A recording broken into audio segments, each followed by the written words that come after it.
हाँ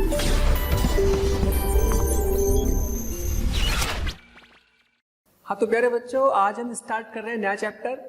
इस नए चैप्टर का नाम है फ्लूइड मैकेनिक्स, तरल यांत्रिकी।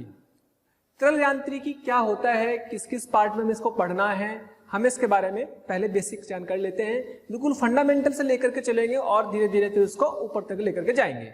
ठीक है, फंडामेंटल से लेकर के चलने से पहले मैं आपको, जब हम फ्लूइड मैकेनिक्स पढ़ रहे हैं तो फ्लूइड मैकेनिक्स में सबसे पहला सवाल आपके दिमाग में आता है, सर फ्लूइड होता क्या है। तरल यांत्रिकी की बात करें तो तरल होता क्या है ना। तो तरल का मतलब होता है कि ऐसी कोई भी चीज जो बह सके, जो फ्लो कर सके, जो कि अपने भार के कारण फ्लो हो सके, दैट इज कॉल्ड तरल फ्लूइड। अब ऐसी कौन कौन सी चीजें हैं, लिक्विड भी ऐसा है, द्रव और गैस भी ऐसे ही है ना। तो लिक्विड और गैस दोनों को हम क्या कहते हैं, फ्लूइड कहते हैं। लिक्विड और गैस दोनों को क्या कहते हैं, फ्लूइड। तो इसके ऊपर क्या क्या रूल्स होते हैं, उन सब रूल्स को हम उस चीज को बोलते हैं फ्लूइड मैकेनिक्स। किस तरीके से हम इसको डील करते हैं, इसको डील करने के लिए हमने दो हिस्सों में डिवाइड कर दिया। इसको डील करने के लिए हमने दो पार्ट में डिवाइड कर दिया। फ्लूइड मैकेनिक्स, तरल यांत्रिकी को दो पार्ट में डिवाइड किया। पहला पार्ट हमारा था द्रव स्थितिकी, दूसरा है द्रव गतिकी। द्रव स्थितिकी का मतलब होता है हाइड्रोस्टैटिक्स, यानी कि जब हम द्रव की या फ्लूइड की स्टडी रेस्ट पर करेंगे, रुके हुए द्रव की गणना स्टडी करेंगे। जब हम रुके हुए द्रव का अध्ययन करेंगे, study of fluid at rest is called hydrostatics. यानी कि रुके हुए द्रव का अध्ययन ही क्या कहलाता है, द्रव स्थितिकी कहलाता है। रुके हुए द्रव का अध्ययन ही द्रव स्थितिकी कहलाता है। और बहता हुआ या फिर study of fluid in motion, और जब वो गति कर रहा होगा, जब वो गति में होगा फ्लूइड, जब वो बह रहा होगा फ्लूइड, तो बहते हुए फ्लूइड की अध्ययन करना ही हाइड्रोडायनेमिक्स कहलाता है या फिर द्रव गतिकी कहलाता है। इसका मतलब सबसे पहले हम किसकी स्टडी करेंगे, हाइड्रोस्टैटिक्स की करेंगे। रुके हुए के बारे में तो जाने क्या क्या होता है, फिर जब वो बहने लगेगा फिर उसके ऊपर क्या क्या नियम्स है, क्या क्या रूल्स है, वो जानेंगे, है ना। लेकिन सबसे पहले आप ये जान लेते हैं कि तरल क्या होता है। भाई तरल का मतलब, फ्लूइड का मतलब विच कैन फ्लो, जो प्रवाहित हो सके, उसको हम क्या कहते हैं, फ्लूइड कहते हैं। और द्रव तथा गैस इसके एग्जाम्पल है, जैसे द्रव और गैस। सिंपल सी भाषा में मैंने इसको समझा दिया, है ना। तो ये खास बात यह है कि अपने भार के कारण बहते हैं, यानी इसका कोई साइज या इसका कोई आकार नहीं होता है। जिस बर्तन में डालते हैं उसी बर्तन का साइज, उसी बर्तन के आकार को ये ले लेते हैं, उसी बर्तन के आयतन में, उसी बर्तन के हिसाब से वो सेट हो जाते हैं। इनका अपना कोई फिक्स साइज नहीं होता, क्योंकि ये लिक्विड है और द्रव है, यानी कि गैस भी है और कोई भी लिक्विड हो सकता है। तो दूसरा ये कि अपने भार के कारण प्रभावित होते हैं। तीसरा ये कि हम इस चैप्टर में गैसेस की बात नहीं करेंगे, क्योंकि गैसेस की बात हम कर चुके हैं केटीजी में बहुत डिटेल में। गैसेस भी तरल थे, लेकिन उनकी डिटेल में गणना का क्या कर चुके हैं हम केटीजी में, काइनेटिक थ्योरी ऑफ गैसेस में, द्रवों के गैसों के अणुगति सिद्धांत पर हम बात कर चुके हैं ऑलरेडी। लेकिन यहाँ पर हमारे लिए सबसे ज्यादा यूज होगा कि द्रव की बात करनी। फ्लूइड का कौन सा पार्ट लेके चलेंगे हम, ज्यादातर द्रव का। हालांकि गैस के लिए भी हम वही सब रूल्स लगा के रखेंगे, लेकिन हम द्रव के लिए ज्यादा यूज करेंगे। क्यों? क्योंकि जब हम द्रव पे दाब लगाएंगे, द्रव को दबाएंगे, तो द्रव में और गैस में एक बेसिक सा अंतर यह है कि द्रव में जब हम दबाते हैं तो हम उसको बोलते हैं कि ये असंपीड्य है, यानी कि दबता नहीं है। मतलब इसको दबा करके छोटे से शीशे में ला सकते हैं, ऐसा नहीं ला सकते जैसे गैस है तो इसको इकट्ठा करके छोटे से सिलेंडर में भर दो, नहीं। तो द्रव के अंदर ये खास बात है कि वो असंपीड्य है, नॉन कंप्रेसिबल, इनकंप्रेसिबल है। गैस कंप्रेस करके छोटे से इस बर्तन में भी भर जा सकती है, वो कंप्रेसिबल है ना। तो इसलिए हम यहाँ पर किसकी बात करेंगे, सबसे ज्यादा द्रव की बात करेंगे, यानी कि द्रव स्थितिकी और द्रव गतिकी की बात करेंगे। इसलिए मैंने हाइड्रोस्टैटिक्स और हाइड्रोडायनेमिक्स की पार्ट में इसको डिवाइड करके स्टडी करना है। यानी कि यहाँ पे हमें जो भी होगा, ज्यादातर पानी, मरकरी या कोई भी लिक्विड ले सकते हैं, है ना, ग्लिसरीन, कोई भी लिक्विड वगैरह होगा जिनके ऊपर हम दाब वाब की बात करेंगे, उनके बारे में हम इनकी स्टडी करेंगे, है ना। तो मैं फिर एक बार शॉर्ट में बता दूं, फ्लूइड मैकेनिक्स, तरल यांत्रिकी को दो पार्ट में डिवाइड किया, हाइड्रोस्टैटिक्स, हाइड्रोडायनेमिक्स। और तरल का मतलब which can flow due to its own weight, अपने भार के कारण जो फ्लो हो सकता है उसको ही हम क्या कहते हैं, फ्लूइड कहते हैं, तरल कहते हैं। इसके दो एग्जांपल हो गए, द्रव और गैस हो गया। जबकि हम यहाँ पर ज्यादातर बात किसकी करेंगे, द्रव की करेंगे, क्योंकि गैसों की बातें हम बहुत पहले ही कर चुके हैं। ओके, अच्छा मैं आपको एक छोटी सी बात और बताऊं कि भाई जो भी यहाँ पर हम बात कर रहे हैं, हम जनरली ऐसे फ्लूइड की बात करेंगे जो हमारे लिए आइडियल फ्लूइड्स होते हैं, है ना, यानी कि जिसकी फ्रिक्शन, जिसमें बहते हुए पानी की बात भी जब आगे करेंगे तो उसमें उस समय भी हम कुछ बातों की बात करेंगे। लेकिन हमने जैसे हमने बात करी कि सामान्यतः ये असंपीड्य होते हैं, है ना, ये असंपीड्य होते हैं। दूसरी बात कि भाई जो हमारे पास लिक्विड होंगे उनके बीच, उनकी लेयर्स के बीच में फ्रिक्शन क्या मान के चलेंगे, शून्य, कि उनकी द्रवों की सतहों के बीच में घर्षण नहीं होगा। ये सब हमारे आइडियल फ्लूइड की बातें होंगी। जब इनकी बात की जाएगी लास्ट में हम उनको कंसीडर करेंगे। जैसा हम एनएलएम पढ़ते हैं बिना फ्रिक्शन के पढ़ लेते हैं पहले, फिर फ्रिक्शन भी कंसीडर करते हैं, फिर धीरे धीरे रियलिटी की तरफ जाते हैं। तो धीरे धीरे रियलिटी की तरफ जाते हैं तो हमें और अच्छे से डिटेल में समझ आती है। तो फिलहाल हमारे लिए आइडियल फ्लूइड रहेगा, कोई ऐसी उसमें एजम्पशन नहीं रहेगी कि भाई हमारे पास में ये भी होता है कि इसमें कोई फ्रिक्शन भी होगा या कोई और इफेक्ट भी होगा। तो हमारे लिए सिंपल नॉर्मल फ्लूइड हो गए, पहली बात। दूसरी बात ये कि जो सॉलिड होते हैं, सॉलिड में अंतराण्विक बल बहुत स्ट्रॉन्ग होता है, इसलिए उसे रख देते हैं तो वो जिस शेप आकार में उसी आकार में रहता है। लेकिन लिक्विड और गैस में या द्रवों में इतना कम होता है अंतराण्विक बल कि आप उसे रखेंगे तो फैल जाता है। अंतराण्विक बल वो बिल्कुल रुक नहीं पाता, तो इसलिए वो अपना अंतराण्विक बल बहुत कमजोर होता है, इसलिए वो किसी भी शेप में टूट जाता है, किसी भी शेप में फैल जाता है ना। इसीलिए द्रव को स्टडी करना सॉलिड के स्टडी करने से बिल्कुल अलग होता है, इसलिए हमने फ्लूइड मैकेनिक्स में इसको पार्ट में डिवाइड करके स्टडी करना है। ओके, चलिए फ्लूइड मैकेनिक्स की स्टडी करने से पहले मैं आपको बता दूं कि कुछ बहुत छोटी छोटी सी डेफिनेशन है बेटे, जो बिल्कुल बैकबोन होती है इस चैप्टर की, हमें उनको बहुत अच्छे से स्टडी करना है। वो फंडामेंटल है, हो सकता है कुछ बच्चों को पहले से आती भी होंगी, लेकिन फिर भी एक बार उनको कंप्लीट कर लेना जरूरी है, क्योंकि वो हमारी टर्मिनोलॉजी है, वो हर टॉपिक में हर क्वेश्चन में कहीं ना कहीं किसी न किसी रूप में आपको मिलती रहेंगी, है ना। बहुत छोटी छोटी सी डेफिनेशन होती है। जैसे मान लीजिएगा सबसे पहली डेफिनेशन हमारे पास है घनत्व। हो सकता है बहुत सारे बच्चों को घनत्व के बारे में पता भी है और आते भी होंगे, इतना सारा पढ़ लिया है ना। तो लेकिन बिल्कुल फंडामेंटल से लेकर के चलेंगे और धीरे धीरे धीरे धीरे हम उसको ऊपर लेकर के जाएंगे, है ना। क्योंकि जिस तरीके से भाई आपने मैकेनिक्स तो पढ़ी हुई है, मैकेनिक्स के बहुत सारे रूल यहाँ पर भी लगेंगे, तो फ्लूइड मैकेनिक्स में बेसिक फंडामेंटल आएगा तभी तो आप इसको अच्छे से लेकर के चलेंगे। जैसे एनएलएम है या कोई भी मैकेनिक्स का पार्ट चैप्टर है, उसकी बेसिक एबीसीडी पढ़ते हो फिर ऊपर तो जाते हो, तो वैसे ही बिल्कुल एबीसीडी का सबसे पहला पार्ट आता है घनत्व। घनत्व का बहुत इस्तेमाल होता है यहाँ पर। घनत्व क्या होता है? घनत्व का मतलब होता है कि भाई घनापन की कण या फिर जो उसके जो पार्टिकल्स है वो कितने पास है इकाई वॉल्यूम में, यानी कि कितना द्रव्यमान है इकाई वॉल्यूम में, इकाई वॉल्यूम में कितना घनापन है कणों का, यानी कि द्रव्यमान पर यूनिट वॉल्यूम, है ना, मास पर यूनिट वॉल्यूम। तो घनत्व को डी से या फिर रो से डिनोट करते हैं। तो घनत्व की परिभाषा क्या होगी? That is mass per unit volume, यानी कि इकाई आयतन के द्रव्यमान को, इकाई आयतन के द्रव्यमान को घनत्व कहते हैं। कोई प्रॉब्लम नहीं इसमें, सबको पता है। यानी कि रो, इसको मैं रो से डिनोट कर देता हूं, रो सिंबल है ना, दैट इज रहो, RHO रो। तो रो मास अपॉन वॉल्यूम, है ना, मास अपॉन वॉल्यूम, ठीक है। इसकी यूनिट किलोग्राम पर मीटर क्यूब होती है, और सीजीएस में ग्राम पर सेंटीमीटर क्यूब होती है, ठीक है। इसको हम ऐसे भी लिख सकते हैं, रो बराबर, अगर मैं छोटे से मास में delta M upon delta V लिखूं तो औसत घनत्व कह सकते हैं, जिसमें डेल्टा वी टेंडिंग टू 0 बहुत छोटा हो तो इसको बोलते हैं एवरेज या औसत घनत्व।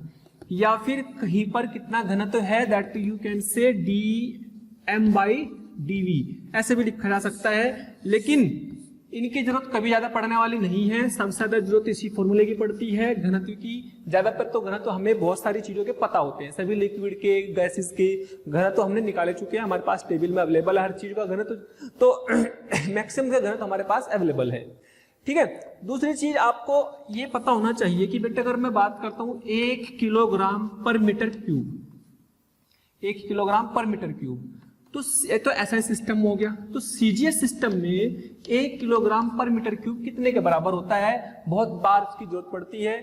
तो किलोग्राम को लिख देंगे 1000 ग्राम, मीटर क्यूब को लिख देंगे 10 की घात 2 सेंटीमीटर, और उसके ऊपर क्या है, मीटर को जगह क्या लिखा, 10 की घात 2 सेंटीमीटर, क्यूब लगा दिया इसके ऊपर। तो बेटे 1 इतने ग्राम, और ये क्या बन गया 10 की घात 3 दूनी 6 सेंटीमीटर क्यूब।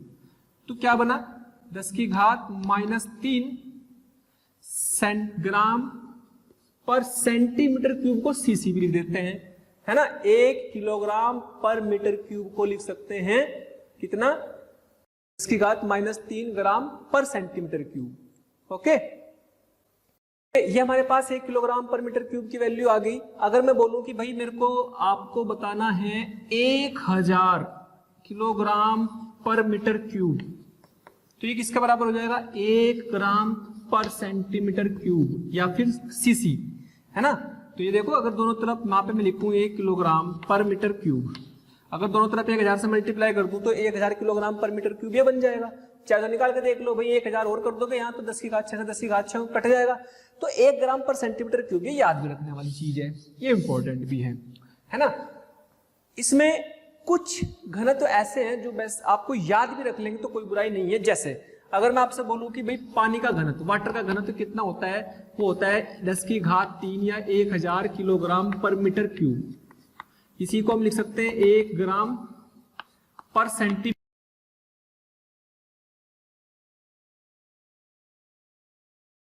की पावर 3 किलोग्राम पर मीटर क्यूब या फिर 13.6 ग्राम पर सीसी या सेंटीमीटर क्यूब। सीसी का मतलब क्या है, सेंटीमीटर की घात 3 सेंटीमीटर क्यूब, है ना।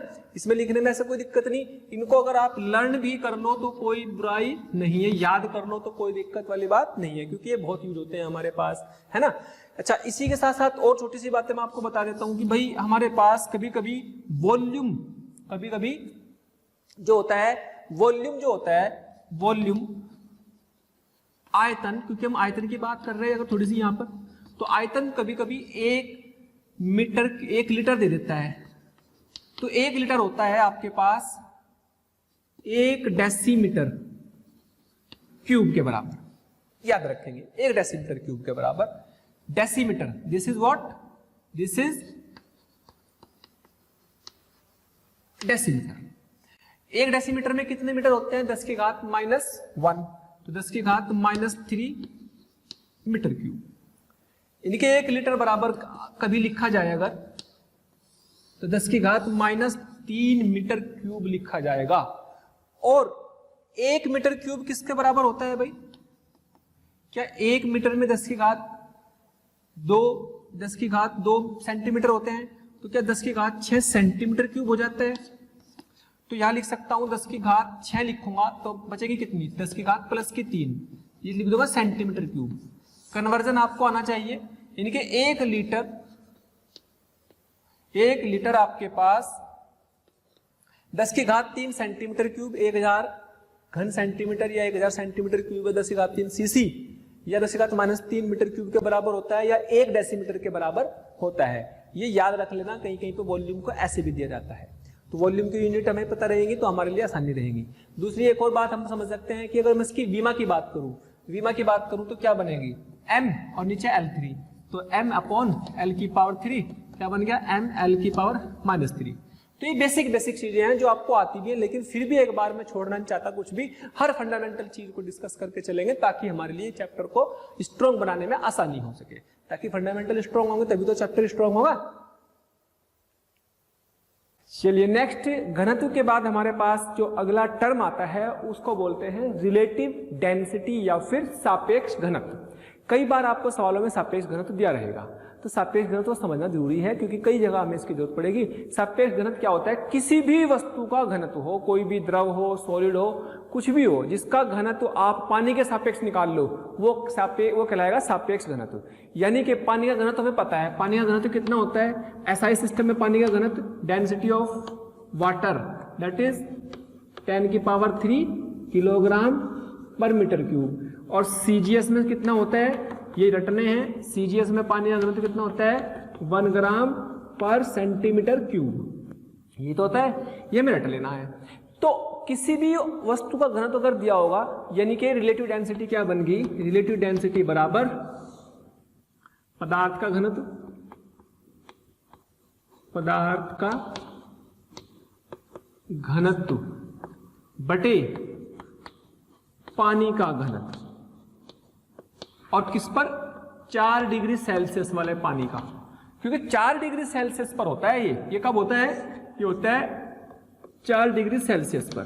तो 4 डिग्री सेल्सियस पर 1 होता है। 4 डिग्री सेल्सियस से थोड़ा सा ऊपर ताप या नीचे ताप होगा ना, तो 1 से थोड़ा सा अंतर होता है, जो कि नेग्लिजिबल ही है मान लो, यानी कि लगभग 1 ही रहता है हमेशा। आप ये मान लो, आपके लिए मान लो कि हमेशा 1 ही रहेगा, कभी आपका ये 1 कभी चेंज नहीं होगा, है ना, सीजीएस में या फिर इसमें 1000। ठीक, तो 4 डिग्री सेल्सियस स्टैंडर्ड मानते हैं, उस पर एग्जैक्टली 1 आता है ये। ठीक, खैर अब बात ये हो गई कि भाई पदार्थ की घनत्व बटे पानी का घनत्व से डिवाइड कर दो। अगर मैं बोलूं कि भाई मान लो मेरे पास जो है मरकरी का घनत्व कितना होता है 13.6 इंटू 10⁻³ किलोग्राम पर मीटर क्यूब, तो मेरे से कहता है कि भाई मरकरी का रिलेटिव डेंसिटी का मतलब सापेक्ष घनत्व, सापेक्ष घनत्व मतलब कि पानी की तुलना में कोई चीज कितनी भारी है, पानी की तुलना में कोई चीज कितनी भारी है। थैंक यू सो मच प्यारे स्टूडेंट्स, हमें इतना प्यार देने के लिए। डेली हजारों स्टूडेंट्स हमारे वीडियो लेक्चर देख करके लाभान्वित हो रहे हैं। हमारी आपसे रिक्वेस्ट है कि आप हमारे डिस्क्रिप्शन बॉक्स में जा करके हमारे लिंक को क्लिक करें, अपना एनरोलमेंट सुनिश्चित करें। जो स्टूडेंट्स डाउट सॉल्विंग और स्टडी मटेरियल के लिए भी इच्छुक हैं, वो हमारे प्रीमियम कोर्स के लिए अप्लाई करके ज्वाइन कर सकते हैं। वो हम निकालते हैं, तो क्या हुआ, इसमें 10⁻³ लिख देंगे, है ना भाई। इसको आप क्या लिख सकते हो, डेंसिटी ऑफ लिक्विड कह सकते हो, या पदार्थ, मान लो लिक्विड ले लिया, और डेंसिटी ऑफ वाटर, क्योंकि यहाँ लिक्विड की बात करेंगे तो हमने लिक्विड लिखे फॉर्म में लिख लिया। तो लिक्विड क्या हो गया, मरकरी, क्या हुआ 13.6 इंटू 10⁻³ किलोग्राम पर मीटर क्यूब, किलोग्राम पर मीटर क्यूब। इससे यूनिट से यूनिट कट जाएगी, ये कट जाएगा, तो रिलेटिव डेंसिटी ऑफ Hg क्या आ गई, Hg की रिलेटिव डेंसिटी क्या आ गई, दैट इज 13.6, और उसकी कोई यूनिट नहीं होगी। अच्छा, रिलेटिव डेंसिटी को चाहे आप SI सिस्टम में ले लो या CGS में, आंसर सेम आएगा। मान लो आप बोले कि रिलेटिव डेंसिटी, ये तो आपकी किस्मत थी इसकी SI सिस्टम में, अगर मैं CGS सिस्टम में लिखूं डेंसिटी ऑफ Hg, वो कितनी लिखेंगे 13.6 ग्राम पर सीसी। तो जब आप इसकी सीजीएस में लेंगे तो पानी की भी सीजीएस में ले लेंगे। तो रिलेटिव डेंसिटी ऑफ किसकी, Hg, कौन सी, रिलेटिव डेंसिटी बराबर किसके, डेंसिटी ऑफ Hg और डेंसिटी ऑफ वाटर। इसकी डेंसिटी कितनी 13.6 ग्राम पर सीसी अपॉन 1 ग्राम पर सीसी, इससे कट जाएगा, तो यहां पर आंसर आ गया 13.6। तो देखो SI सिस्टम में या CGS सिस्टम में भी आप लेंगे ना इनको, तब भी आंसर सेम रहेगा और कोई यूनिट नहीं रहेगी, इसकी कोई यूनिट नहीं रहेगी, कोई डायमेंशन नहीं रहेगी, क्योंकि कट जाएगी।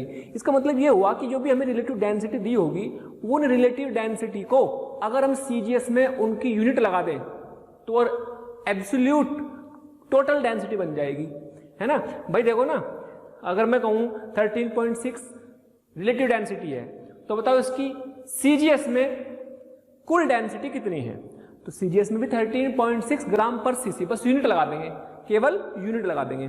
लेकिन अगर मैं कहूं SI में बताओ, तो 10⁻³ से मल्टीप्लाई कर देंगे, तो SI सिस्टम में उसकी यूनिट क्या बन जाएगी 13.6 इंटू 10⁻³ किलोग्राम पर मीटर क्यूब। तो रिलेटिव डेंसिटी से आप उसकी एब्सोल्यूट या टोटल डेंसिटी निकाल सकते हो।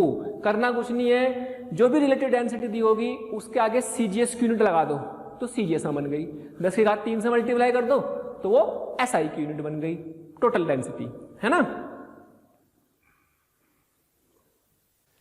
चलिए, रिलेटिव डेंसिटी का मतलब आप समझ चुके हैं। तो रिलेटिव डेंसिटी पे एक सिंपल सा क्वेश्चन देखो, मान लीजिएगा आपको दिया है, आपसे बोला कि इनकी रिलेटिव डेंसिटी फाइंड करो, तो इसकी रिलेटिव डेंसिटी क्या आ जाएगी, रिलेटिव डेंसिटी ऑफ ब्लड कितनी, इसको 10⁻³ से डिवाइड कर देंगे, भाई वाटर की डेंसिटी से भाग कर देंगे, 10⁻³ से भाग कर देंगे, क्योंकि CGS में है, सॉरी SI सिस्टम में है।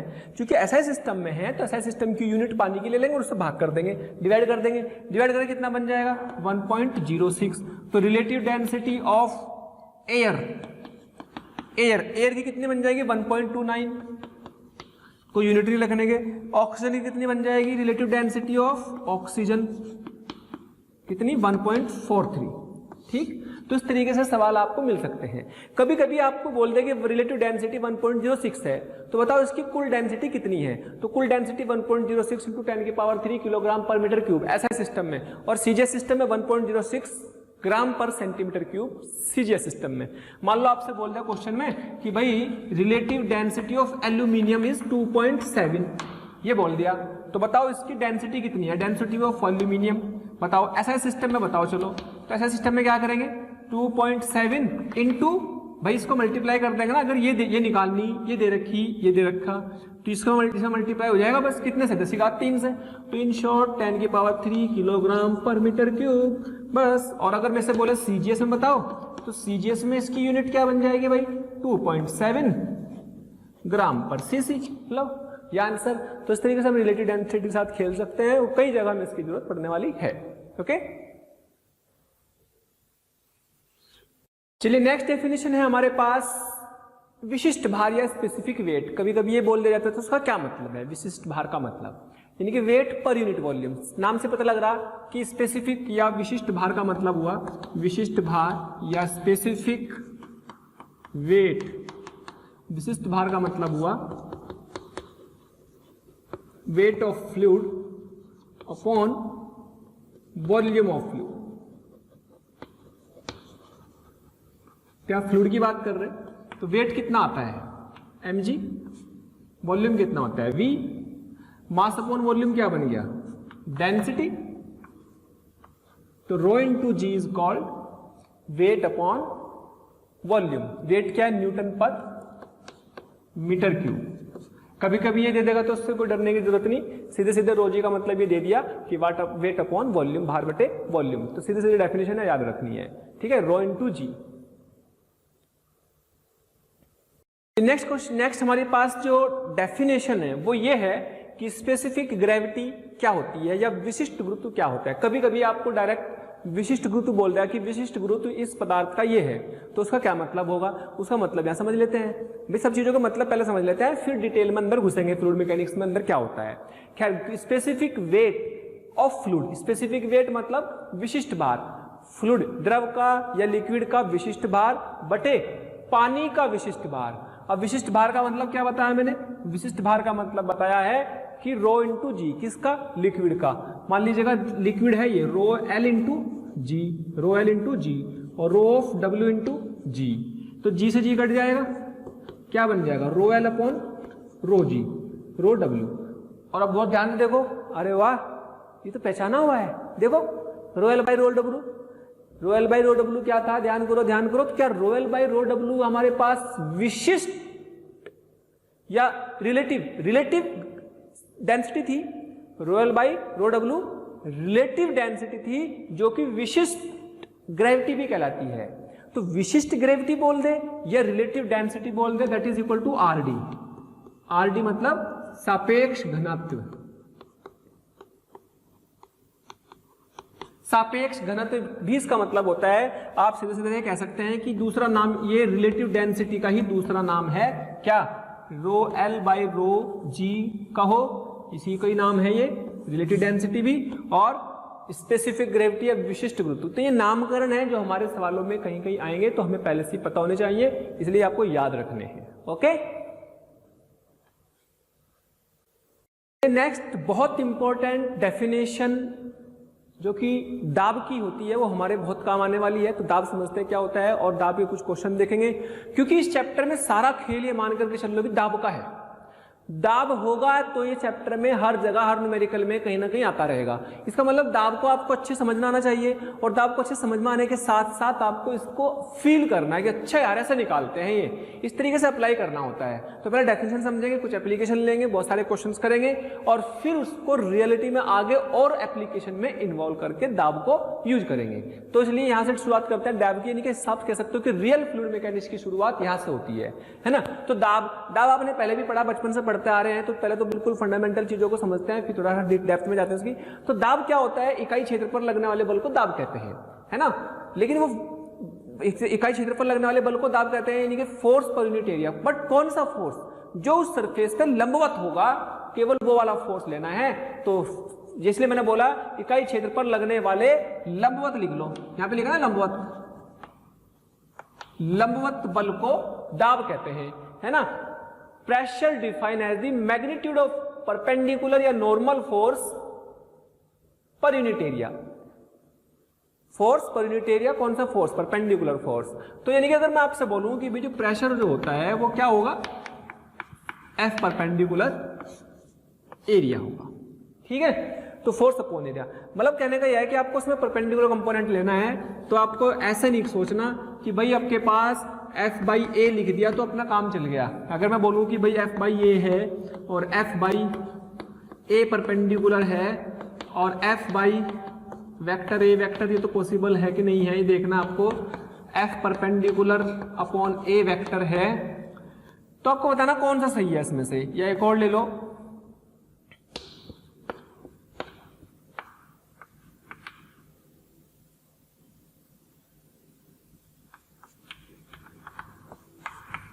मान लीजिएगा आपको ये दे दिए बल है, सारे बल बटे एरिया है, लेकिन सही कौन सा है बेटे? ये तो बल का मापांक और एरिया का मापांक है, लेकिन बल किस दिशा में ये तो बताया नहीं इसमें, तो इसलिए हमारा ये भी काम का नहीं है। इसमें हमें एरिया का लंबवत वेक्टर लिया, बल ये ले लिया, तो ये भी काम का नहीं है।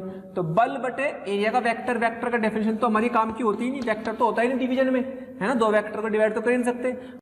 तो बल के हम बहुत सारे फॉर्मूले लिख सकते हैं जिसमें बल बराबर दाब के हम बहुत सारे फॉर्मूले लिख सकते हैं जिसमें दाब बराबर बल बटे क्षेत्रफल, बल बटे क्षेत्रफल, बल बटे क्षेत्रफल है। लेकिन कौन सा बल लेना, कौन सा क्षेत्रफल लेना, इसकी बड़ी इंपॉर्टेंस है। क्या एफ बाई ए ले सकते हैं? नहीं, क्योंकि हमें पता ही नहीं बल किस दिशा में लग रहा है, तो हमें बल वो लेना है जो सरफेस के पृष्ठ के लंबवत लग रहा हो। तो ये भी ले सकते हैं। क्या ये ले सकते हैं? नहीं, क्योंकि ये एरिया का लंबवत वेक्टर है, तो ये एरिया का कंपोनेंट नहीं लेना, बल का लेना है। तो ये भी नहीं ले सकते क्योंकि तो वेक्टर वेक्टर को भाग कर रहे हैं, वेक्टर वेक्टर को भाग करने वाले भी ले सकते हैं। यहाँ ले सकते हैं क्योंकि ये बल लंबवत है किसके? पृष्ठ के और क्षेत्रफल, यानी कि यही फॉर्मूला सही है, दोनों के लंबवत भी नहीं लेने, है ना। भाई मान लो मैं आपसे बोलूं कि किसी सरफेस पर ये फोर्स लग रहा है और ये एरिया ए है, तो क्या आप इसका प्रेशर लिख सकते हैं एफ बाई ए? और इससे ज्यादा प्रेशर नहीं लगा सकते सरफेस पर जितना ये एफ और एरिया है। अगर मैं कहूं कि हमने फोर्स ऐसे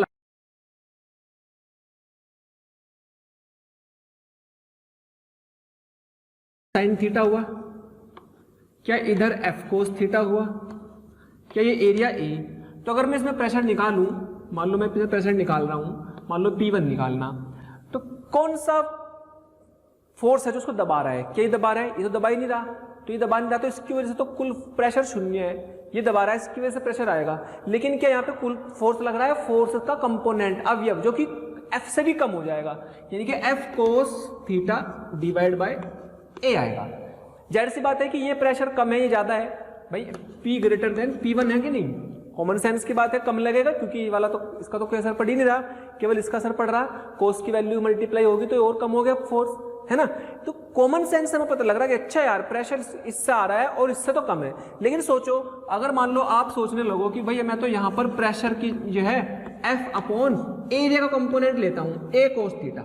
अगर आपने सोचा ए कोस थीटा, तो सोचो ये वाली वैल्यू तो एरिया की वैल्यू और कम हो गई, यानी कि प्रेशर बढ़ गया। तो ये P2 तो P से भी ज्यादा आ गया, P2 तो इससे भी ज्यादा आ गया, ये वाला प्रेशर तो इससे भी ज्यादा आ गया। तो एरिया का कंपोनेंट लेकर अगर काम चलाएंगे तो प्रैक्टिकली हमें दिख रहा है कि इससे कम आएगा प्रेशर। भाई अब ऐसे लगाएंगे और ऐसे लगाएंगे, ऐसे प्रेशर लगाएंगे सबसे ज्यादा लगेगा, ऐसे लगाएंगे कम प्रेशर लगेगा, ये तो हमें पता कॉमन सेंस है। लेकिन अगर इसको सोचें तो इस केस में तो इस फॉर्मूले से तो इससे भी ज्यादा प्रेशर लग गया, जो कि प्रैक्टिकली पॉसिबल नहीं है। इसका मतलब हमें एरिया का कंपोनेंट नहीं लेना, हमें केवल फोर्स का कंपोनेंट लेना है जो कि सरफेस के लंबवत होना चाहिए, जो कि एफ परपेंडिकुलर है, एफ परपेंडिकुलर या एफ लंबवत बटे क्षेत्रफल। तो इसलिए हमारा फॉर्मूला जो काम का आएगा वो ये वाला रहेगा, है ना, ये वाला, ठीक है। इसकी यूनिट न्यूटन पर मीटर स्क्वायर, है ना। इसी को पास्कल भी बोल सकते हैं, यूनिट को पास्कल। तो एक पास्कल जो होता है 1 न्यूटन पर मीटर स्क्वायर के बराबर होता है, ये याद रखने वाली चीज है, ठीक है। और इसकी डायमेंशन लिख सकते हैं आप, फोर्स की लिख सकते हैं MLT-2 और बेटे L2 एक कट गया तो क्या बच गया ML-1T-2। तो इसके डायमेंशन लिख दी प्रेशर की, याद रखनी है, छोटी छोटी चीजें हैं, बता के चल रहे हैं, छोड़ना कुछ नहीं चाह रहे, इसलिए हर चीज को बेसिक फंडे से लेकर के चलेंगे अपर लेवल तक। लेकिन आपको सब आना चाहिए कि जो यहाँ से बता रखा है वो आपको सब माइंड में सेट होना चाहिए। अच्छा, अब बात करते हैं कि भाई ये तो हमारे पास प्रेशर की आ गई वैल्यू, अब इसकी कुछ और भी वैल्यूज होती हैं। चलिए, तो दाब की कुछ और यूनिट्स होती हैं। तो जैसा मैं बोलता हूं, एक एटमॉस्फेरिक यूनिट, वायुमंडल, एक वायुमंडल दाब, that is called 1 atmosphere with A1 ATM। ये होता है बेटे 1.013 इंटू 10 की पावर 5 पास्कल, या फिर इसको हम न्यूटन पर मीटर स्क्वायर भी लिख सकते हैं। ठीक, ऐसे लिखा जा सकता है। अच्छा, ये होता क्यों है एक एटमॉस्फेरिक, इसको हम पढ़ेंगे अच्छे से डिटेल में। हालांकि हम इसको प्रूफ कर चुके थे केटीजी में भी, है ना, काइनेटिक थ्योरी ऑफ गैसेस में भी प्रूफ किया मैंने इसको। अभी मैं इसको दोबारा से भी कराऊंगा, है ना, जब हम बैरोमीटर पढ़ेंगे, क्योंकि बैरोमीटर में इसको प्रूफ भी करते हैं। खैर, अभी वहां पर पहुंचने से पहले यूनिटों की बात। प्यारे बच्चों, हमें रोज कमेंट्स के माध्यम से ये रिक्वेस्ट आ रही है कि सर हमें इस टॉपिक के वीडियो लेक्चर प्रोवाइड करें या इस टॉपिक के वीडियो को समझाएं। तो मेरी आपसे रिक्वेस्ट है कि आप हमारे चैनल पर जाकर के सब्सक्राइब करें और बेल आइकन को हिट करें, ताकि जो भी वीडियो लेक्चर हमने डाले हुए हैं उसके नोटिफिकेशन आपसे मिस ना हो। मैं ऐसा इसलिए कह रहा हूं क्योंकि हमने ज़्यादातर वीडियो लेक्चर को ऑलरेडी अपने चैनल पर डाला हुआ है। तो जिस लेक्चर की आप डिमांड कर रहे हैं वो लेक्चर आपको पॉसिबली वहां पर मिल जाएंगे। कर रहे प्रेशर इसको बोलते हैं। अगर हमारे ऊपर प्रेशर पड़ रहा है हवा का, तो वो इतना पड़ रहा है, इतना दाब पड़ रहा है ना। इसी को हम मापते हैं बैरोमीटर में। बैरोमीटर में जब हम मरकरी डालते हैं, मरकरी कुछ ऊंचाई तक चढ़ता है, वो ऊंचाई का प्रेशर ही हमारा जो होता है वो आता है 76 सेंटीमीटर ऑफ Hg कॉलम। कितने सेंटीमीटर? मरकरी कॉलम Hg स्तंभ की ऊंचाई।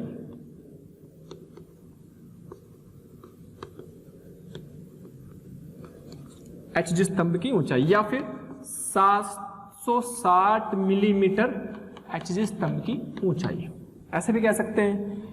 या ये भी कह सकते हैं 10.33 मीटर वाटर कॉलम, पानी स्तंभ की ऊंचाई।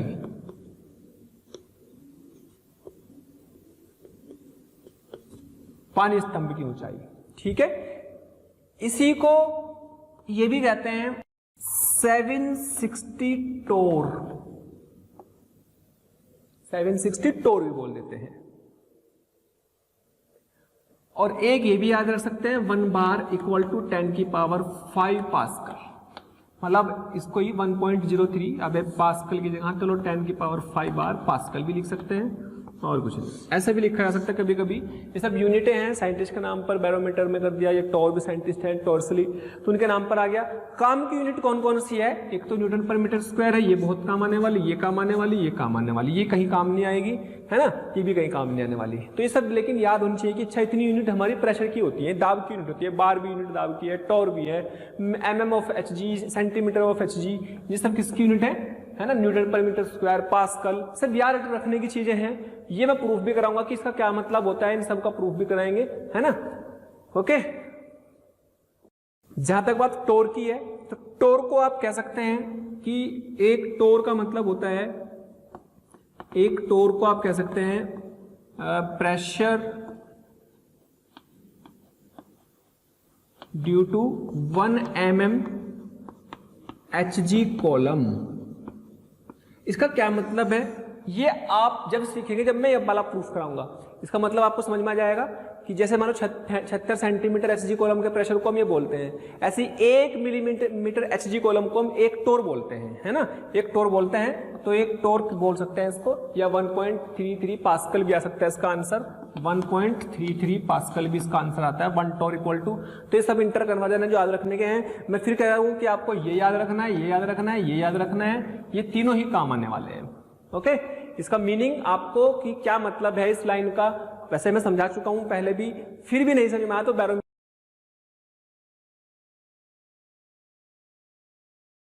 चलिए, दाब का हमने फॉर्मूला पढ़ लिया है, P बराबर F/A, ये पढ़ लिया, जो कि F परपेंडिकुलर बटे एरिया है। दाब कैसी क्वांटिटी है हमारी? स्केलर, यानी कि अदिश राशि है, ऐसा समझ लीजिएगा।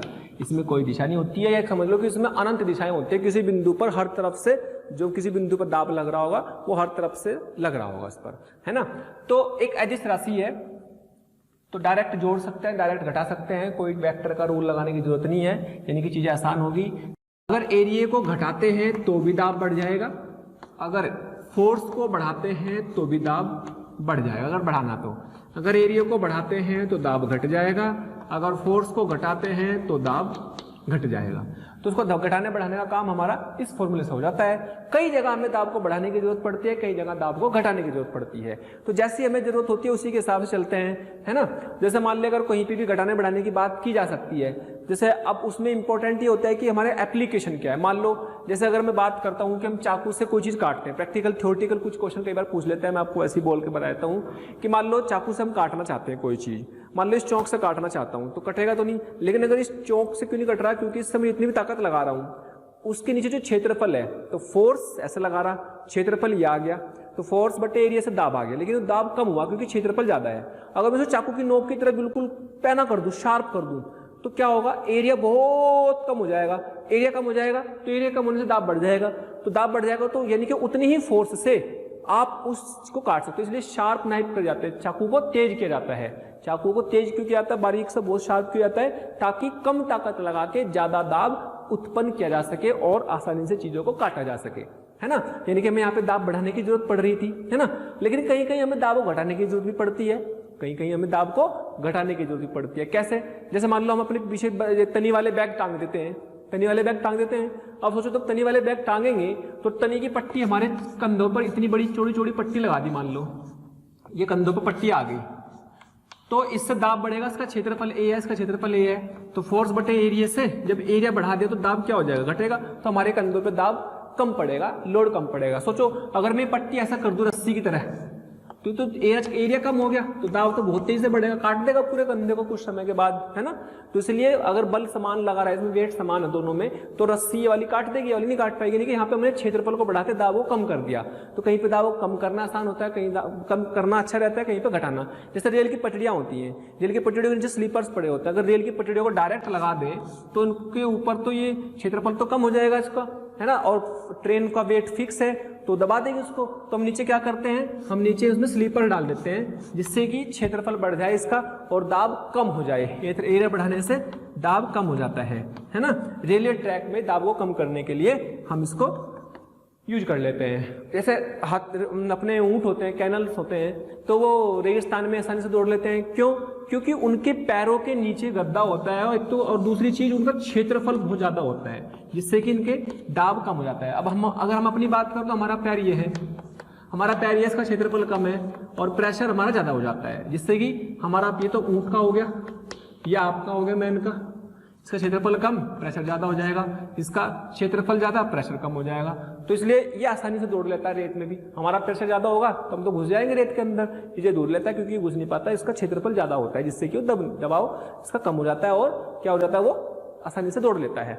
तो ये बेसिक छोटी छोटी सी एप्लीकेशन है जो इस बात से बताती है, इस फॉर्मूले से, कि हाँ भाई कहीं जगह दाब को बढ़ाना आसान होता है, कहीं जगह दाब को घटाना आसान होता है, लेकिन हमारे लिए दाब की जरूरत कहाँ पड़ने वाली, फ्लूइड में। तो फ्लूइड में हमें बात करनी दाब की। अच्छा, अगर मैं आपको सिंपल सा क्वेश्चन बोलूं, मैं मान लो मैं बोलूं सिंपल सा सवाल है कि भाई मान लीजिएगा मेरे पास ये जो है बॉक्स है, इसका मास है m, ये साइड है a, ये b और ये आपकी मान लीजिएगा c। तो इसका बताओ प्रेशर कितना होगा। क्या फोर्स परपेंडिकुलर अपॉन एरिया बोलते हैं, तो इस पे वेट लगेगा कितना नीचे की तरफ, mg, ये तो फोर्स लगेगा, और एरिया कौन सा लेंगे, ये वाला एरिया ab। आंसर आ गया। अच्छा, अगर मैं इसी बॉक्स को ऐसे खड़ा कर दूं, ऐसे खड़ा कर दूं, अगर मैंने इसी बॉक्स को ऐसे खड़ा कर दिया, बॉक्स का वेट तो उतना ही रहा, वेट तो उतना ही रहा इसका, इस कंडीशन में इसको P1 मान लेता हूं, उसको P2 मान लेता हूं, तो वेट तो उतना रहा mg, लेकिन एरिया कौन सा आ जाएगा भाई। मैंने इसको ऐसा खड़ा करने का मतलब है, ये साइड तो यहाँ आ गई a और ये b है, ये c है ना, साइड यहाँ आ गई। ऐसा करने पर b और c के थ्रू लिटा दिया इसको, तो अब क्षेत्रफल कौन सा लेंगे, BC, तो ये अलग हो गया, ये अलग हो गया, है ना। तो इस तरीके से आपको ध्यान रखना है कि भाई क्षेत्रफल आपका जो भी आपका लंबवत आएगा और जो भी बल है लंबवत उस सरफेस के वो ले लेना है, ठीक है। दाब का फंडामेंटल फॉर्मूला जान लिया है, लेकिन इस फंडामेंटल फॉर्मूले से हम दाब का फॉर्मूला निकालेंगे लिक्विड्स के लिए या फिर किसी तरल किसी द्रव के लिए। तो किसी भी द्रव के लिए हमें जब दाब का फॉर्मूला निकालना है तो फंडामेंटल वही रखेंगे, F अपॉन A। तो इसलिए हमारे पास, चूंकि हम फ्लूइड मैकेनिक्स पढ़ रहे हैं, तो दाब का जो फॉर्मूला काम आने वाला है वो कौन सा आने वाला है, जो अब ये वाला पढ़ेंगे। दैट इज वेरी इंपॉर्टेंट कि प्रेशर ड्यू टू स्टैटिक, रुके हुए दाब के, रुके हुए जल के लिए स्टैटिक फ्लूइड, रुके हुए द्रव के कारण दाब, है ना, रुके हुए द्रव के कारण कहां पर, किसी सतह पर, है ना। Pressure due to static fluid, रुके द्रव के कारण दाब ऑन बॉटम, बॉटम है ना, तली पर, एक तरह से कह सकते हैं तली पर, किसी तली पर दाब हमें निकालना है। तो इसको करने के कई तरीके हैं, बहुत सारे तरीके से आप इसको निकाल सकते हैं। मान लो आपके पास ये, अपने पास ये लिक्विड है, लिक्विड आपके पास है, इसकी हाइट है h और इसका क्षेत्रफल यहां दे रखा a। कहता है कि यहाँ पे दाब बताओ, मान लीजिएगा पॉइंट यहाँ पे कुछ भी ले लो, यहाँ पे P निकालना है, प्रेशर कितना है, ठीक है। और इस लिक्विड की डेंसिटी है रो, जिस इस लिक्विड की डेंसिटी कितनी मान ली, रो, डेंसिटी ऑफ लिक्विड, तो ये दिया रहेगा। अब हमें पता है कि इसकी सतह पर हमें क्या निकालना, दाब। दाब क्या होता है, बल बटे एरिया। तो मैं इसको कई तरीके से बताता हूं। मान लो पहला मेथड, फर्स्ट मेथड क्या होगा, P equal to F by A, F perpendicular कौन होगा, mg बटे एरिया, ये तो होगा। तो P बराबर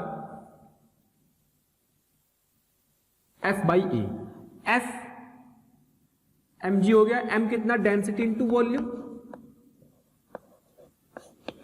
और वॉल्यूम क्या हो जाएगा, वॉल्यूम क्या हो जाएगा, वॉल्यूम हो जाएगा डेंसिटी A इंटू एच, तो A से A कट गया, तो प्रेशर आ गया रो जी एच। इंपॉर्टेंट ये है कि this is rho ji H pressure due to liquid only, ये केवल लिक्विड के कारण प्रेशर है। बट अगर मैं बोलूं कि नेट प्रेशर बॉटम पर, तली पर, अगर बॉटम पर या तली पर नेट प्रेशर निकाला जाए तो पी नेट कितना आ जाएगा, एटमॉस्फेरिक भी तो है बाहर से, एटमॉस्फेरिक प्रेशर को पी नोट मान लो, है ना, पी एटमॉस्फेरिक है, पी नोट प्लस रो जी H, P nought plus rho जी एच, टोटल प्रेशर ये कहलाता है ना। तो ये टोटल प्रेशर हुआ, पी बोल सकते हैं, P equal to P nought plus rho ji H. अच्छा, अब इसको ऐसे भी निकाल सकते हैं भाई, दूसरा तरीका क्या है इसको निकालने का, ये तो हमारा फंडामेंटल तरीका होगा जिससे आप किसको रखना है, अब है रो जी एच। रो जी एच किसके कारण है, केवल लिक्विड के कारण, लेकिन टोटल निकालना तो एटमॉस्फेरिक का भी जुड़ जाएगा, क्योंकि स्केलर क्वांटिटी डायरेक्ट जोड़ देंगे। अच्छा, मान लो मैं बोलूं कि भाई आप इसको ऐसे भी सोच सकते हैं कि मान लो आपने यहाँ पे पानी का एक सिलेंडर ले लिया, कोई भी स्ट्रक्चर ले लो जिसका आप आसानी से एरिया वगैरह निकाल सकते हो। मान लो उसकी हाइट है h, यहां पर ये हाइट है h1 और ये हाइट है h2, ठीक है, ये हाइट है h2। अच्छा, ये h1, ये h, ये h2, ठीक। इसका यहां पे मुझे प्रेशर निकालना, कहां पे निकालना, यहां पे P निकालना, इसको P की वैल्यू यहां निकालनी, प्रेशर की वैल्यू।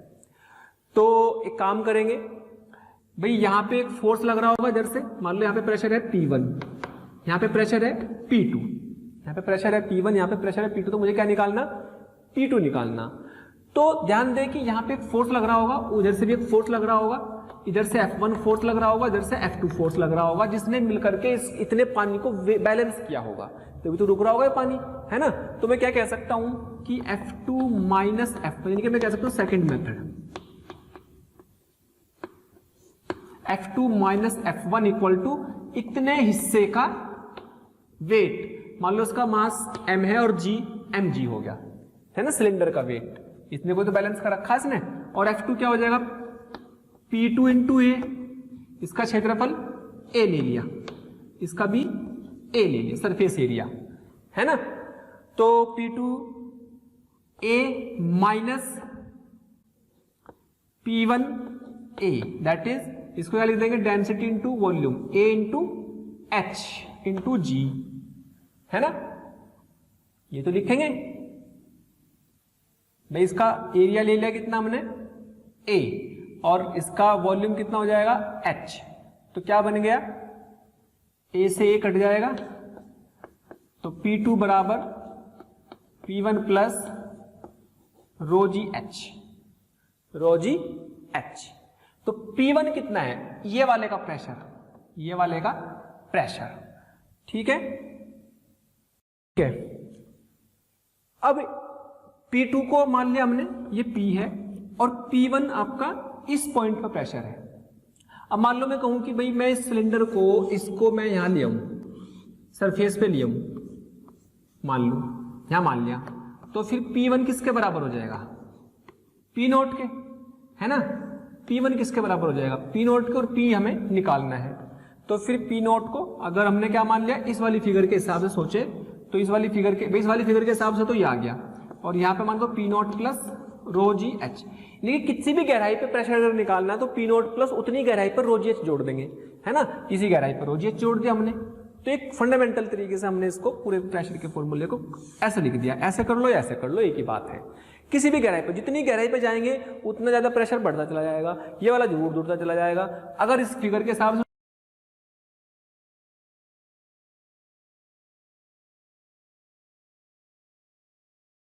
H1 सोचो, अगर ऊपर चले जाएंगे तो ये H1 तो 0 हो जाएगी, है ना। अगर आपको हमारे वीडियो लेक्चर्स पसंद आ रहे हैं तो प्लीज़ लाइक और शेयर करना ना भूलें। इससे आपके साथी, आपके जो ज़रूरतमंद दोस्त और विद्यार्थी हैं, उन तक भी ये वीडियो लेक्चर पहुंच जाएंगे, ताकि वो भी इससे लाभान्वित हो सकें। और अभी मैं यही कहना चाहूँगा कि आपका इतना प्यार और इतना स्नेह देखकर हमारी मोशन की पूरी टीम बहुत मोटिवेटेड है, और आपके इस प्यार के कारण, इस मोटिवेशन से ही हम और अच्छे से अच्छे कंटेंट आपको प्रोवाइड करते रहेंगे। और ऊपर से मतलब ये वाला तो हमारा फ्लूइड के कारण है, due to fluid, due to fluid. और ये कितना है, ये कुल है एट एच, इस वाले में। ये तो केवल फ्लूइड के कारण है, इसमें P नोट तो नहीं जुड़ रहा, इसमें P नोट तो नहीं जुड़ रहा। तो आप ऐसा समझ सकते हैं कि अगर मैं इसको ऐसे सोचूं, आप इसको ऐसे भी सोच सकते हैं कि भाई आप सरफेस पर आ गए, आपने सिलेंडर को कहां मान लिया, सरफेस पर मान लिया, तो P1 तो 0 हो गया, लेकिन बाहर P नोट तो है ही, तो P1 तो 0 हो गया, तो रो जी एच, तो P2 बराबर रो जी एच। लेकिन P नेट कितना, P नोट प्लस रो जी एच। तो P नेट निकालना है अगर H हाइट पर, ये H हाइट है, तो ये डेप्थ पर, तो H गहराई पे ये प्रेशर आ जाएगा। तो वो करने का तरीका सेम ही है। बाहर का P नोट आप कैसे भी लेकर के चलेंगे तो कुल निकालने के लिए P नोट आपको ऐड करना होगा, है ना। बस ये ध्यान रखना कि ये जो प्रेशर है रो जी एच, ये लिक्विड के कारण उस गहराई पर है, H पर, ठीक है। यहां पर भी ये इंपॉर्टेंट है कि only due to liquid, okay. एक मेथड से और सीखते हैं इंटीग्रेशन से, कि मान लीजिएगा आपने y पे जाके dy एक छोटा सा एलिमेंट ले लिया, इस पानी का एलिमेंट है, छोटा सा एलिमेंट है, इसका वेट होगा dw, इस पे कौन कौन से फोर्स लग रहे होंगे, नीचे की तरफ लग रहा होगा इसका वेट, है ना, इसका वेट लग रहा होगा mg या dmg कह सकते हैं, छोटा सा माना तो dmg, और ऊपर एक तरफ इधर से फोर्स लग रहा होगा F1, एक नीचे से लग रहा होगा F2, ठीक है। तो रियलिटी में अगर मैं बात करूं कि यहाँ P1 है या यहाँ पे P प्रेशर है, तो यहाँ पे कितना जाएगा, यहाँ पे कितना प्रेशर होगा, क्या P प्लस dP, थोड़ा प्रेशर और बढ़ जाएगा यहाँ पर। तो इसमें अगर एरिया से मल्टीप्लाई करूँ तो ये फोर्स आ जाएगा F2, और ये वाला प्रेशर, ये वाला फोर्स आ जाएगा F1 बराबर P इंटू ए, तो आ जाएगा। तो कुल फोर्स क्या है, F2 माइनस F1 बराबर dm इंटू जी। और ये कितना आ गया भाई, ये कितना आ गया भाई, हमारे पास F2 आ गया है P प्लस dP इंटू ए। अगर इंटीग्रेशन सोच रहे हैं, हालांकि जरूरत नहीं है, आप लोग प्रूफ कर ही लिया है, बट ऐसे ही आपको बताने के लिए कि भाई इंटीग्रेशन से भी कर सकते हैं। P प्लस dP इंटू ए, F1 कितना आ गया, F1 आ गया P into A, that is dm density into volume, volume कितना है इसका, A इंटू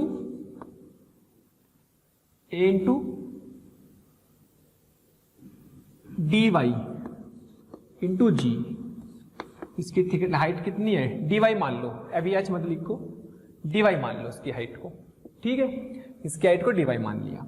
तो क्या होगा भाई, यहाँ पे dp, a से उड़ा दो सबका, p से p कट जाएगा, dp बराबर रो g इंटू dy। यानी कि चेंज इन प्रेशर आया ये। तो अगर उसको इंटीग्रेट करें तो y की लिमिट h1 से h2 तक, और इसकी लिमिट कितनी, इसकी लिमिट हमने ले ली कितनी, P1 से P2, तो ये बनेगा P2 माइनस P1, तो रो जी H2 minus H1, H2 minus H1। अब H2 माइनस H1 कुछ भी ले लो, मान लीजिएगा यहाँ पे इनके बीच में जो दूरी है कुछ भी, इस पे H2 माइनस H1 में क्या हो गया, H हो गई, तो कुछ भी मान लीजिए इसको रो जी H ना। मान लीजिए सिलेंडर की हाइट टोटल H थी, उसमें हमने H1 और H2 के बीच में टोटल हाइट H है, और उसमें y पे जाके dy एलिमेंट माना हुआ, तो ये आ गई, यानी कि प्रेशर डिफरेंस आ गया, यानी कि P2 बराबर क्या आ गया, P1 प्लस रो जी एच। यहाँ से हमें सीखने की जरूरत है कि भाई मुझे सिलेंडर के इस पॉइंट पे प्रेशर निकालना, तो ये तो प्रेशर है ही, इसके बीच में जो लिक्विड है इसका प्रेशर भी जुड़ रहा है, P1 भी जुड़ रहा है, तो P1 प्लस रो जी एच। तो मेरे बताने का पर्पज क्या है कि भाई ये फॉर्मूला आपने, ठीक है आपने P1 लिख दिया, आप सरफेस तक ले गए तो P1 की H1 की तो जीरो हो जाएगी, तो किसी भी डेप्थ पर अगर मैं इसे सरफेस तक ले आऊँ, यहाँ तक ले आऊँ, तो P1 तो जीरो हो जाएगा इस सरफेस पर, तो P1 तो जीरो हो जाएगा एट सरफेस, तो फिर P2 किसके बराबर हो जाएगा, रो जी एच के। किसके कारण है ये, केवल due to, only due to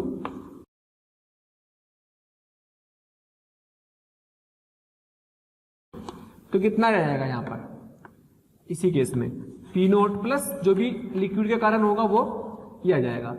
तो मेरे यहाँ पे बताने का पर्पज ये है कि भाई जितनी भी लिक्विड की लेयर्स होंगी उनके कारण उसमें टोटल प्रेशर जुड़ता चला जाएगा। अगर मैं आपसे एक सवाल पूछूं,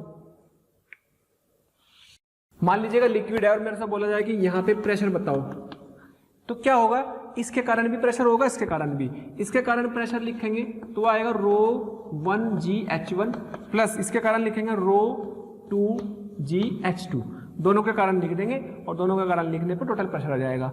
इसलिए मैंने आपको बोला कि इसके पॉइंट ऑफ प्रेशर निकालने के लिए इस हाइट का प्रेशर भी, इस हाइट का प्रेशर भी, है ना।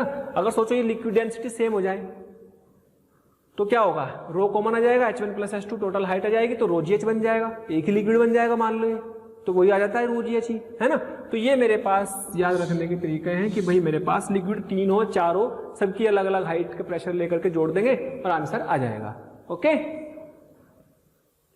चलिए दाब के बारे में कुछ मेन पॉइंट हम जानते हैं, क्या क्या बातें आपको दिमाग में रखनी है। कौन सा दाब के बारे में, लिक्विड के दाब के बारे में। सबसे पहले हमें पता है कि इसका फॉर्मूला रो जी एच होता है। रो जी एच में हमें पता है कि H बढ़ेगा तो P बढ़ेगा। H क्या है, गहराई है, गहराई बढ़ेगी तो H बढ़ेगा, ये P बढ़ जाएगा, दाब बढ़ जाएगा, है ना। तो पहला पॉइंट तो यही होगा कि दाब के साथ साथ ये बदलेगा। स्केलर क्वांटिटी है, डायरेक्ट जोड़ घटा सकते हैं। दूसरा पॉइंट इसमें जो इंपॉर्टेंट है वो ये है कि यह केवल और यह केवल H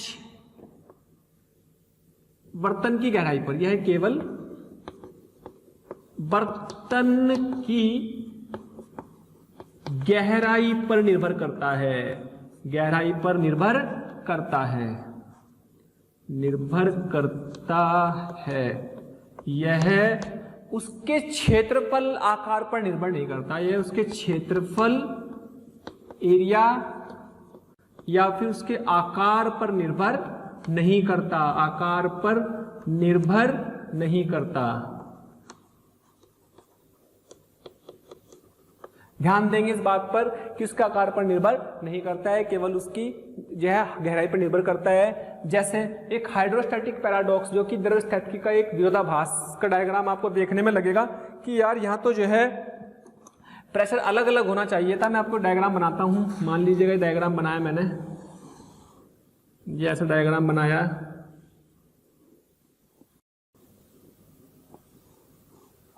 मान लीजिएगा डायग्राम है, इसमें इतनी ऊंचाई तक पानी भरा हुआ है, यहां तक पानी भरा हुआ है,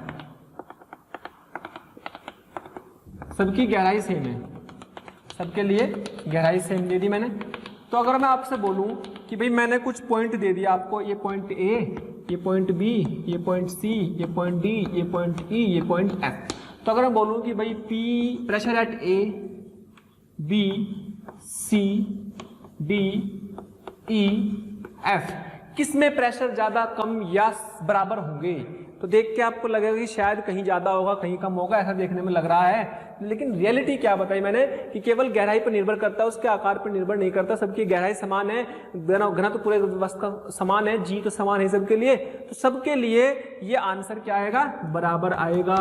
तो ये कहलाता है हाइड्रोस्टैटिक पैराडॉक्स, विरोधाभास। देख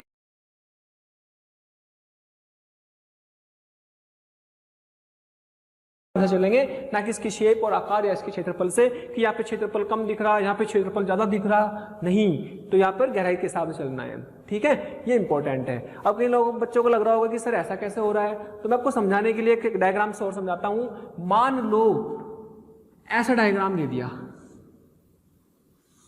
ये डायग्राम दिया, ये पानी भरा हुआ है, ये आपके पास h गहराई पर एक पॉइंट है B, और यहां पर ये H1 गहराई पर एक पॉइंट है, H1 गहराई पर एक पॉइंट है A, और यही भी इधर भी H1 गहराई पर एक पॉइंट है C।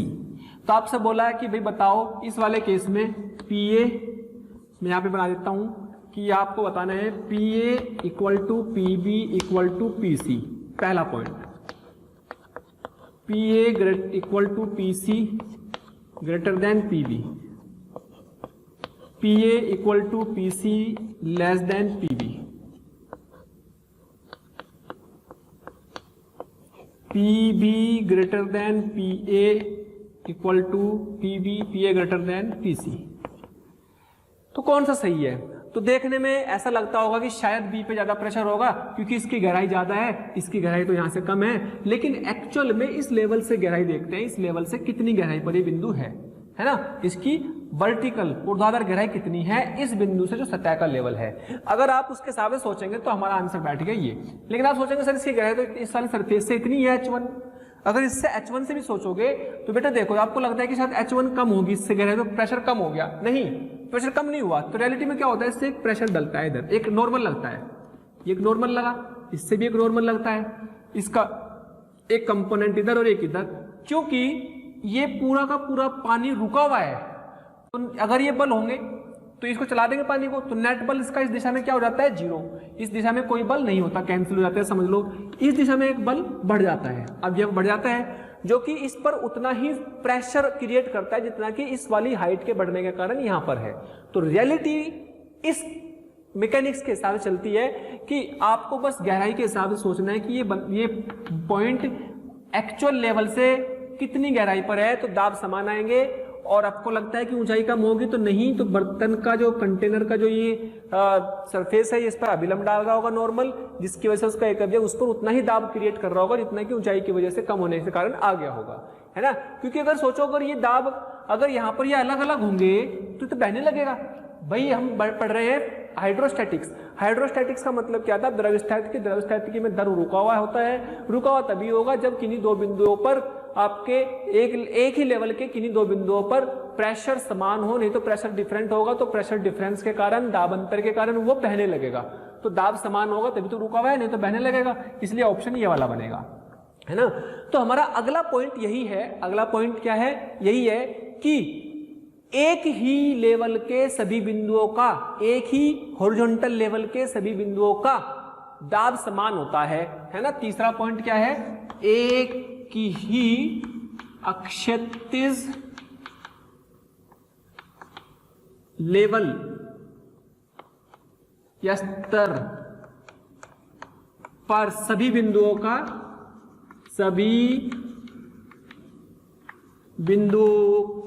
दाब समान होता है, सभी बिंदुओं का दाब समान होता है। सर ये कैसे होगा, ये देखो ऐसे होगा बेटे, अगर मैं इसकी बात करूं ऐसे होगा कि मान लो आपके पास ये लिक्विड है, आपने यहां पर एक लिक्विड का छोटा सा एलिमेंट मान लिया। सोचो इधर से फोर्स लगेगा F1, इधर से फोर्स लगेगा F2, और स्टैटिक अवस्था में सभी बिंदुओं पर दाब समान होता है। कौन सी अवस्था में, द्रव स्थितिकी में, द्रव स्थितिकी में, द्रव रुके हुए में, है ना, रुके हुए की बात हुई, जब तक रुका हुआ है तो, है ना, रुके हुए द्रव के लिए रुका हुआ द्रव है, तो क्या F1 बराबर F2 होगा, यस। इसका कुछ ना कुछ एरिया भी होगा, तो क्या लिखेंगे P1 इंटू एरिया, इसका P2 इंटू एरिया, एरिया से एरिया कट गया, क्या P1 बराबर P2 आया। यानी कि एक ही लेवल के सभी बिंदुओं का दाब समान होता है। ये बहुत इंपॉर्टेंट रूल है, क्योंकि इस रूल के ऊपर हम बहुत सारे सवाल करने वाले हैं कि एक ही लेवल के सभी बिंदुओं का दाब समान होता है। एक ही लेवल पर सभी बिंदुओं का दाब समान लेने से हमारे पास कुछ समीकरणें बन जाएंगी। ध्यान दो, P1 बराबर P2 मतलब बीच में इक्वेशन, इक्वेशन का मतलब एक समीकरण बन गया, और समीकरण बनने का मतलब है हमारे पास एक अज्ञात राशि निकालने का काम हो गया है। तो ये वाला कंसेप्ट बहुत काम आने वाला है कि अक्षैतिज लेवल पर, एक ही लेवल पर सभी बिंदुओं का दाब समान होता है जब द्रव रुका हुआ हो। इसलिए हम हाइड्रोस्टैटिक्स की बात कर रहे हैं। जब द्रव चलेगा तो चलेगा ही, दाबांतर के कारण अलग अलग एक ही लेवल के दो बिंदुओं पर दाब अलग अलग होगा, एक पे ज्यादा एक पे कम, तभी तो बहेगा। तो वो हम डायनेमिक्स में पढ़ेंगे। फिलहाल हम बात कर रहे हैं एक ही लेवल पर हाइड्रोस्टैटिक्स में रुके हुए जल पर सभी बिंदुओं का दाब समान होता है। दिस इज वेरी इंपॉर्टेंट, याद रखना है। चलिए, आपको दाब के ऊपर एक छोटा सा सवाल दिया है, इसमें आपको बताना है कि A B C D E F बिंदुओं पर दाब कितना है, और इसकी घनत्व मान लीजिएगा डेंसिटी D है, रो है, और ये हाइट है H1, ये हाइट है H1 और ये हाइट है H2।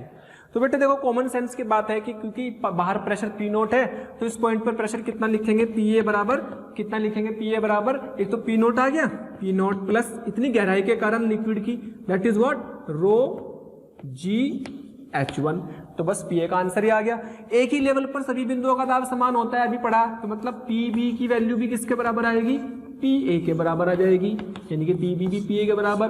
क्या PE की वैल्यू भी PB के बराबर और PA के बराबर होगी, यस, तीनों बराबर होंगी।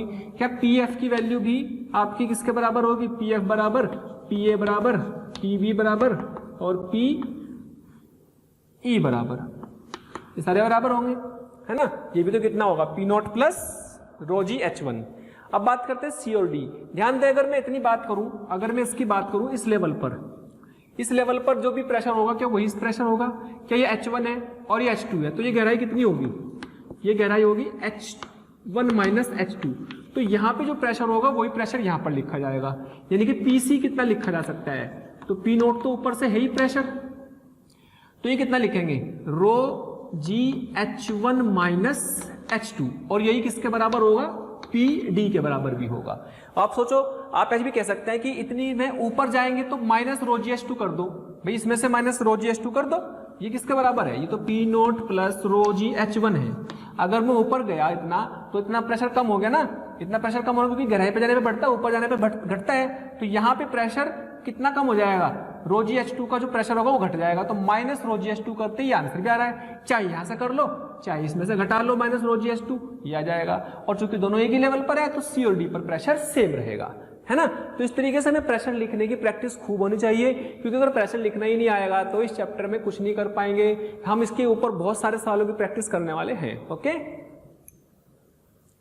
तो प्यारे बच्चों, अगर आप चाहते हैं कि आपको किसी भी टॉपिक के लाइव डिस्कशन, वीडियो लेक्चर या स्टडी मटेरियल की जरूरत है, तो कृपया आप हमें इस नंबर पर कॉल कर सकते हैं 18002121 799 18002121 799।